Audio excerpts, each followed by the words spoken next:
ഹജ്ജ് തീർത്ഥാടനത്തിനായുള്ള ആരോഗ്യ നിബന്ധനകളും വാക്സിനേഷൻ മാർഗനിർദ്ദേശങ്ങളും സൗദി പബ്ലിക് ഹെൽത്ത് അതോറിറ്റി പുറത്തിറക്കി. ഗുരുതരമായ ആരോഗ്യ പ്രശ്നങ്ങൾ ഉള്ളവരെ തീർത്ഥാടനത്തിൽ നിന്ന് ഒഴിവാക്കാനാണ് അതോറിറ്റിയുടെ തീരുമാനം.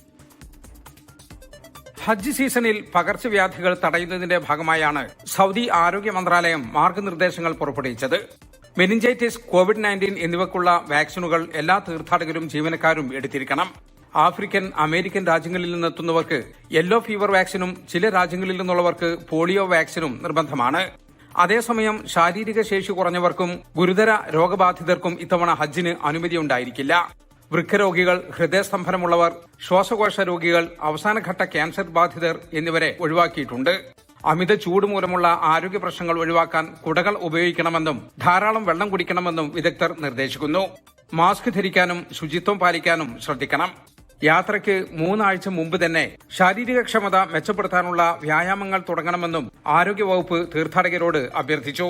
24 ജിദ്ദ.